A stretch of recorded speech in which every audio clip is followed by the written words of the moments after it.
Tere õhtust! Täna on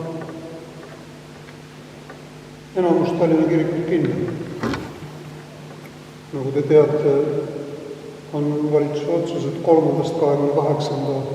märtsini ei tohi ühtegi avalikku jumalateenistust pidada. Sellepärast tänane teenistus ei olegi avalik teenistus. Kedagi pole palutud, kedagi pole kutsutud, kuulutust väljas ei ole ja mingit muud reklaami ka ei ole. Seetõttu pean mina teenistuse üksi austuseks Jeesusele Kristusele, tema Isale, kolmele Jumalale ja tänan Jumalat selle eest, et ma võin seda teha. Peale seda, kui on soovi kellelgi, kes siin saalis on, siia tuleb armulauda saada, siis see toimub igaühel üks saab järele. Aga praegu kõigepealt Jumal ise, Isa, Poeg ja Püha Vaim õnnistagu ja kinnitagu meid tänaseks õhtuks.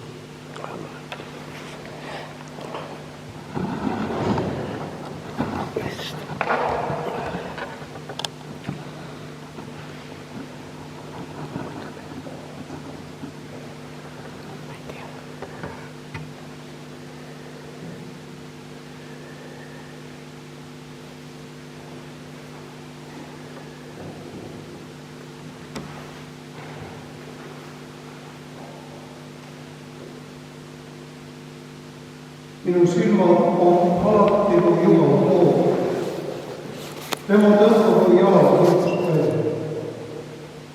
Oma nime pärast, kui Jumalal on andeks mu süütegu. Kes iganes kardab Issanda, seda ta õpetab teele, mis tuleb valida. Ja selle hing viibib heas põlves ja tema sugu pärinema.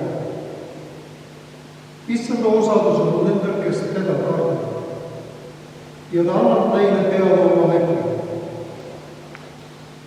Mu silmad on alati Issanda poole, sest tema tõmbab mu jalad võrdust välja. Au Isale ja Pojale ja Pühale Vaimule. Nõnda kui alguses oli, nüüdki on jäänud igavesest ajast igavesti. Aamen.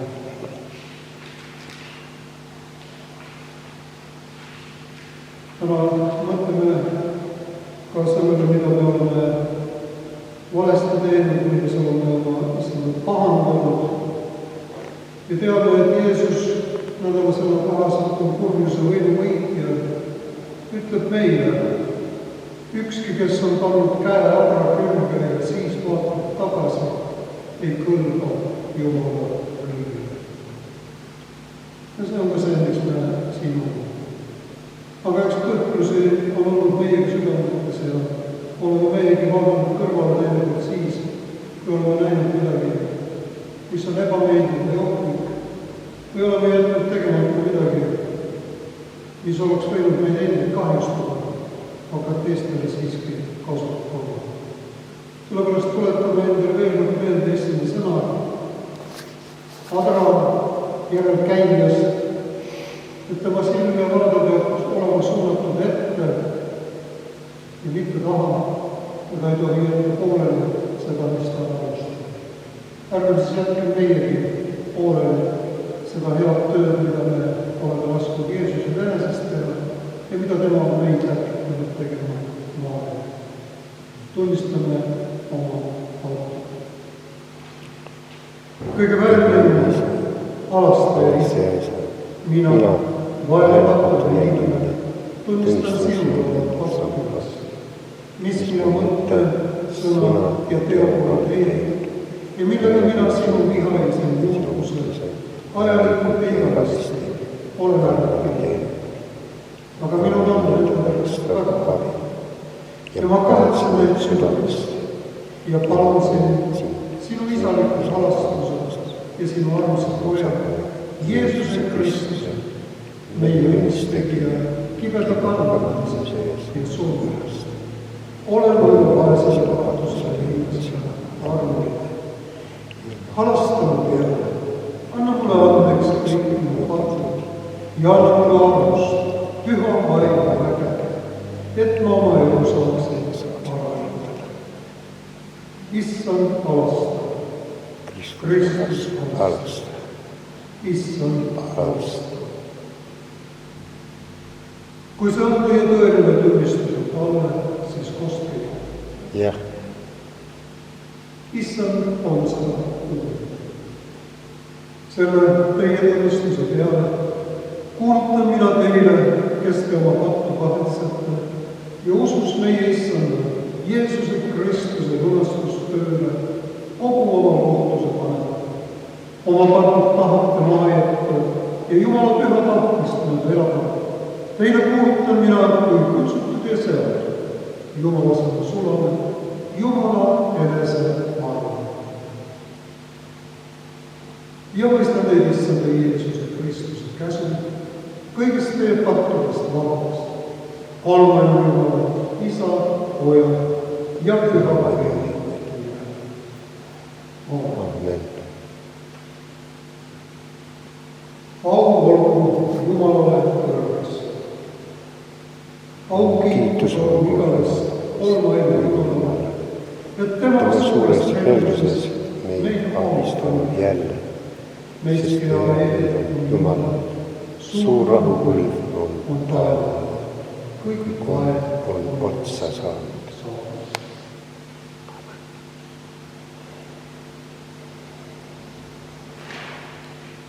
Issand olgu teie ja sinu vaimuga.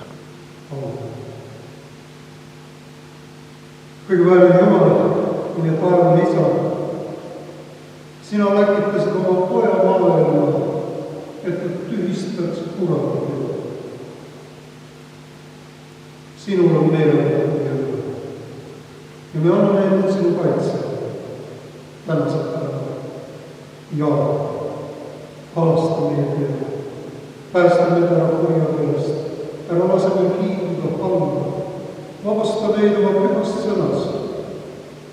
Ja sütta meid usku sinu annestusse ja arvu. Seda palume Jeesuse Kristuse, sinu poja, meie Issanda läbi. Amen. Kui me kuuleme Jumala sõna ja prohvet Jeremia raamatust 7. peatükist.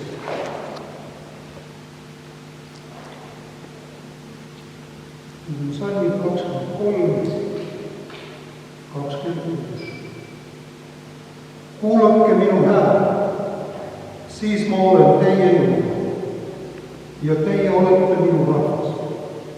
Ja käige kõigiti seda teed, mida mina teid käsin, et teil oleks hea õnn. Amen. Ja epistel on meil 1. Johannese kirjast 5. peatükist.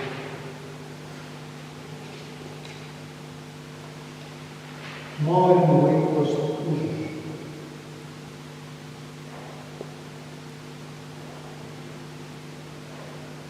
Me teame, et ükski, kes on sündinud Jumalast, ei tee pakku, sest Jumalast sünnitatu hoiab ennast ja kuri ei puuduta teda.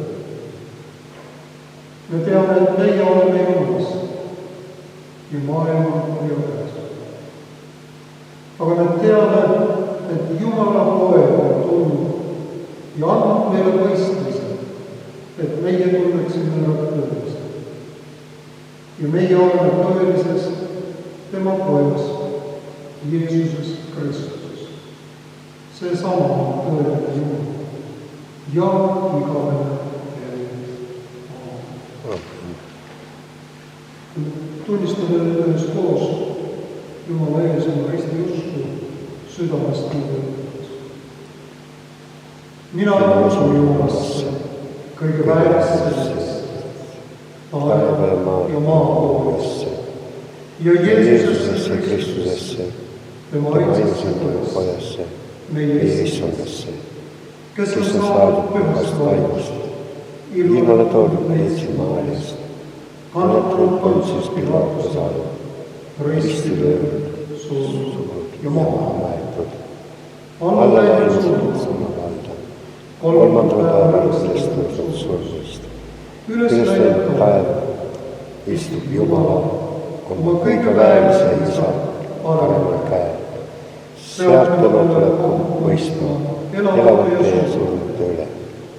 Mina usun pühasse vaimusse, üht kristlikku kirikut, pühade saadust, pattude andeks andmist, ihu ülestõusmist ja igavest elu. Amen.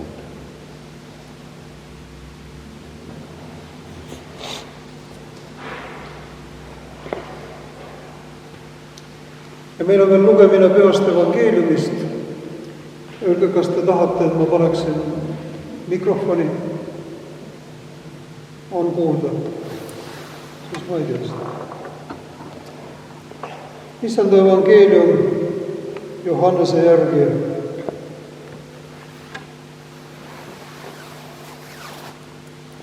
Jeesus ütles neile, kui Jumal oleks teie isa, siis te armastaksite mind. Sest mina olen pärit Jumalast ja tulnud siia. Ma ei ole tulnud oma päi, vaid tema on minu läkitanud. Miks te ei mõista mu kõnet? Sellepärast, et teie ei suuda kuulata minu sõna. Mina kõnelen tõtt, teie ei usu mind. Kas keegi saab teist tõestada minu ühegi patu olevat? Kui ma räägin tõtt, miks te siis ei usu? Kes on Jumalast, see kuuleb Jumala sõna. Teie ei kuule sellepärast, et teie ei ole Jumalast.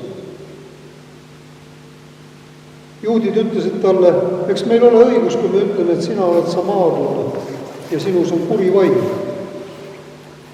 Jeesus vastas, minus ei ole kuri vaim, vaid ma austan oma isa. Teie aga teotate. Aga mina ei taotle tunnustust iseendale, sest on üks, kes on uurija ja kohtunik.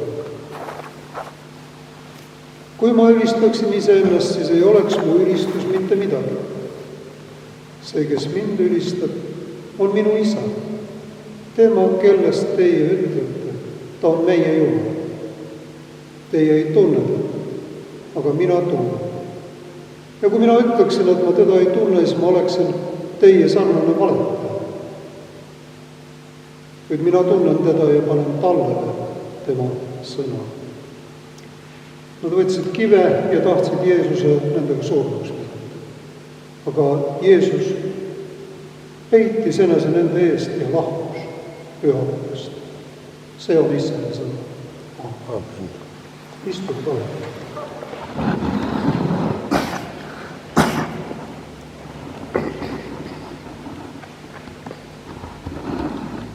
Kui te nüüd kuulsite neid kirjakohti Vanast Testamendist ja samuti ka manitsust ja samuti evangeeliumi, siis ma arvan, te olete minuga nõus, et seda kõik oli liiga palju. Ja need tekstid olid nagu kuidagi omavahel haranud. Jutt Abrahami lastest, juutidest, kes ütlevad, nad on Jumala rahvas, tunnustusest, mida ütleb Jeesus, et endale ei taota, igasugustest õpetatud meestest, kes talitavad Jeesuse tahtmise vastu ja kogunisti jõuavad selleni, et haaravad kive, et teda surnuks visata. Ja siis on veel see päris alguse tekst käest adral ja keelust tagasi vaadata, kui sa oled hakanud kündma Jumala põllumaad. Et palju erinevaid mõtteid on nendes tekstides kokku ja minu jaoks isegi liiga palju. Ühelt poolt teeb see jutlustamise muidugi kergeks. Pool jutlust oleks nagu valmis, loe kirjakoha peal ette ja ütle midagi juurde ja asi on kerge. Aga sellist lähenemist ei saa pidada kohaseks. Isegi veel parem sõna, see ei ole väärikas. See on adra juures tagasi vaatamine, kas oleks kuidagi siiski võimalik. Ilma käsi määrimata või kergemalt see põlv valmis saada. Ja ma olen ikka mõelnud ja arvan ja usun seda, et kui vaimulik ei ole üles leidnud seda, mille nimel ta kirikusse tuleb ja kantslisse tõuseb, või on ta selle unustanud, see on parem tal seda enam mitte teha. Kas ajutiselt või lõplikult, kuidas kunagi.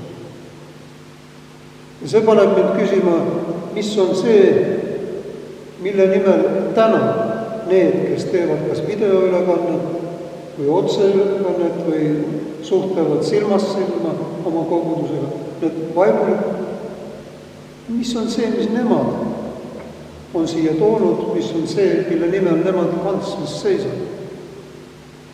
Mis on see, miks mina siin olen? Ja mis on see, miks sina siin? Ei. Paljud kirikud on täna suletud. See teeb südame raskeks. Ma arvan, praegu oleks millestki muust rääkimine, silmade kinni pigistamine tegelikkuse ees. See ei ole ilmelik teema. See on väga vaimulik, kui kiriku uks on kinni. 100 inimest on küll juhitaval hingamisel. Nakatumiskordaja on Eestis ülikõrge. Harjumaal on juba 40 000 nakatud. See teeb südame veel raskemaks. Tallinna linnapea nõuab eriolukorra väljakuulutamist. Toompeal mängitakse ikka pingpongi.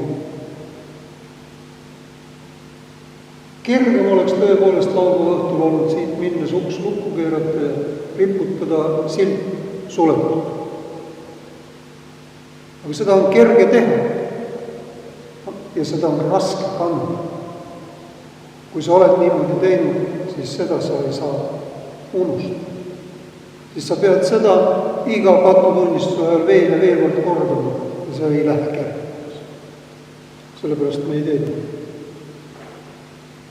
Ma tean, et minu südame olukorda see lukustamine ei teeks paremaks. Sest südant ei saa lukku keerata. Kas siis vaimulikud ja kristlased on praegu kahvlisse võetud või kahvlisse aetud, kui te sellist väljendit lubate kasutada. Nende käest nõutakse ühte ja süda nõuab teist.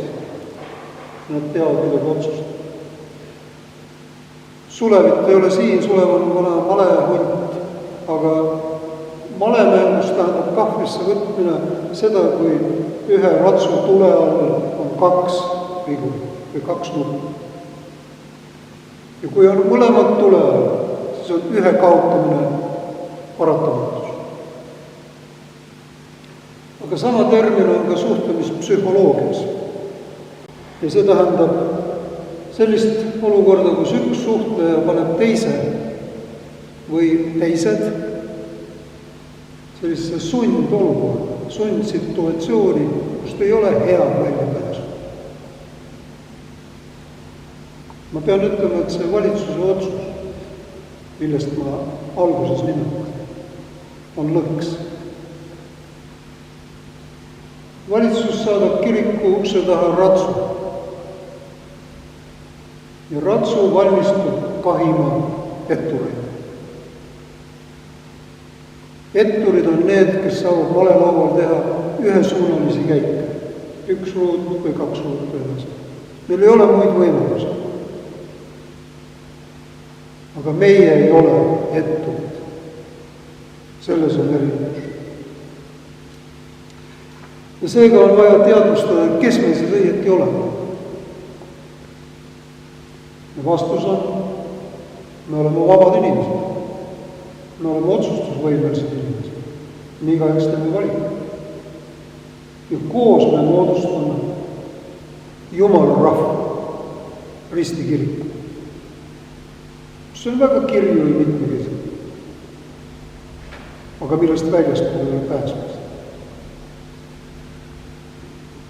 Mulle meenutab see olukord kõige rohkem neid kõrbekiusatusi, millest sai mõni nädal tagasi räägitud. Matteus kirjeldab, kuidas Jeesus on kõrbes paastumas ja palvetamas ja kurat tuleb taga kiusama ja ütleb talle, kui sa oled Jumala poeg, siis roni sinna kõrge torni otsa, viska ennast alla. Kui sa oled Jumala poeg, viska ennast kaljult alla ja ingrid kannavad seda kätte. See soovitus kannab endast seda mõtet, et kui sa seda ei tee, siis sa ei ole Jumala. See on kahv, see on järjekordne kahv ehk lõks.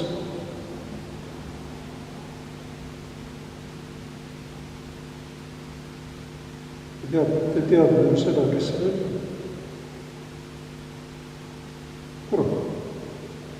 Kurat ütleb, viska ennast kaljult alla.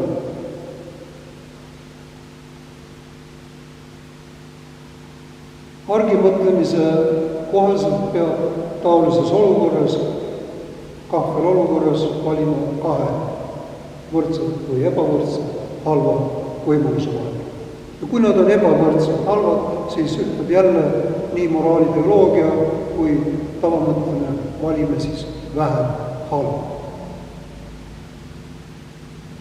Mulle tundub see mitte kõige parem lahendus, aga ma saan aru inimestest, kes valivad vähem halva. Mulle tundub, et usuline mõtlemine peaks tegelema mitte pakutud kui küsimusel, kui sa oled kristlane, siis sa talitab nii. Või mitte ka see või teine probleemiga, et vali see või teine.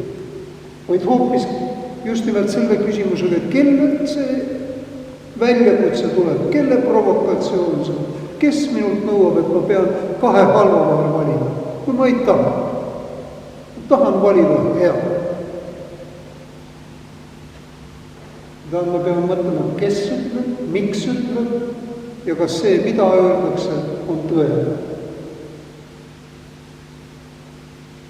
Kui me teame, et see, kes kiusas Jeesust selle kahvel küsimusega, on kurat, siis ei saa see olla ju hea. Ja siis ei saa sellele vastata seda moodi, nagu ootab seda küsida. Te peate alati andma selle vastuse, mida te annaksite vastuseks Jumal. Ja see võib olla hoopis 3. või 33. vastus. Lõkse seab inimestele kurat ja ka neid ühiskondlikke lõkse. Aga tõeline elu on väljaspool lõksu.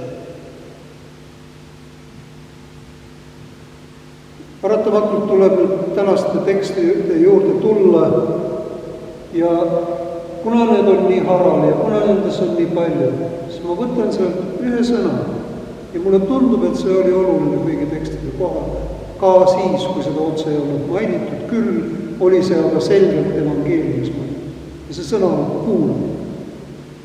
Need, kes kuulavad minu sõna ja nii edasi. On need, kes kuulevad Jumala sõna ja on need, kes ei kuule Jumala sõna. Jumal teeb need kuuljaks, keda ta on tahtnud teha ja nendel ei ole õigust panna oma kõrvu kinni. Nad peavad kuulama, meeldib see neile või ei meeldi.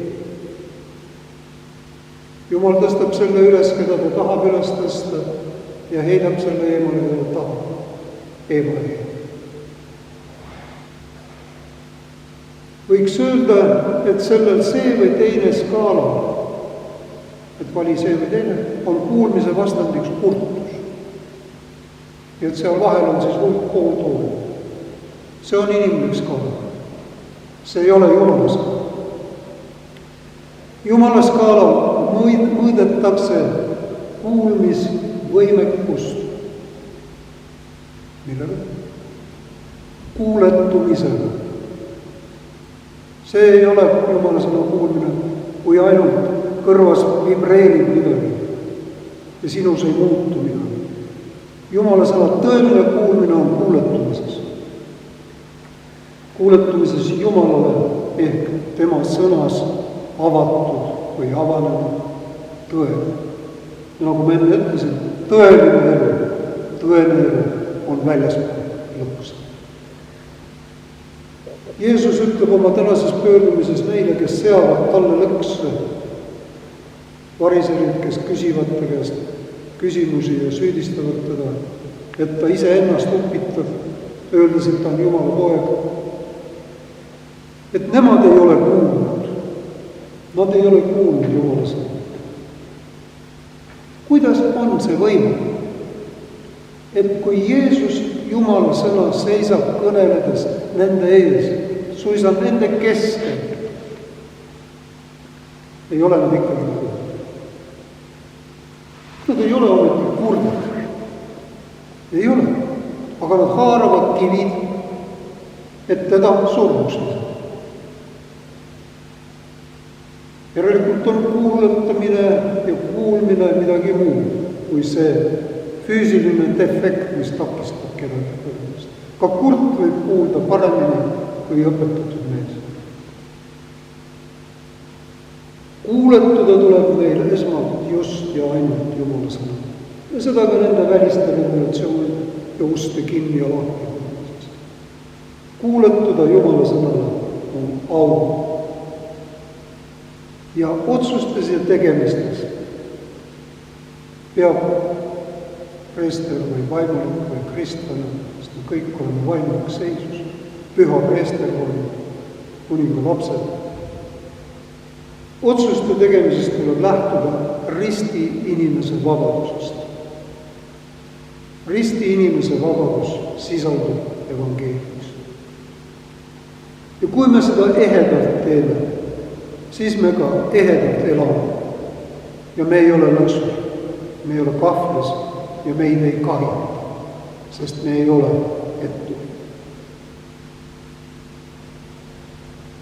Võib-olla tuleb nüüd siis küsida, kes on kahvlis?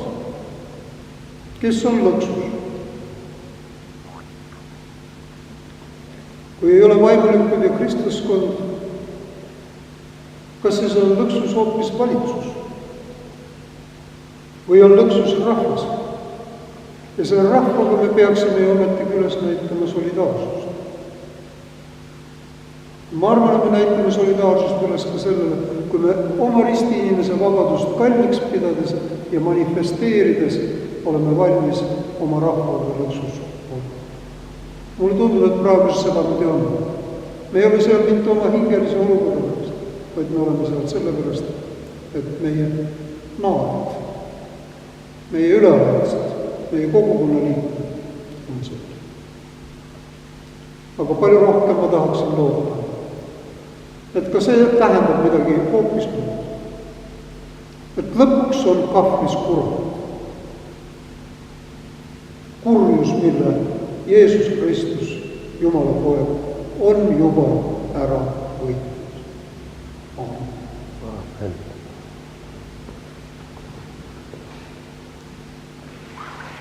Me palume kõigeväärne Jumal, halasta issand, täname sind sinu imelise armu eest, et sa lubad meid ka kõige pimedamal ajal sinu valgust mõtsida ja näha, sinu häält kuulata ja kuulda.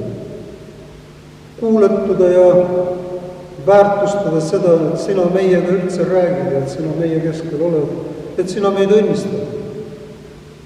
Nagu sa oma rahvast oled lubanud õnnistada ja iga viimane. Me täname, et sa oled pannud taevariigi meie südamesse, mis on selle kõrval kõik muud riik.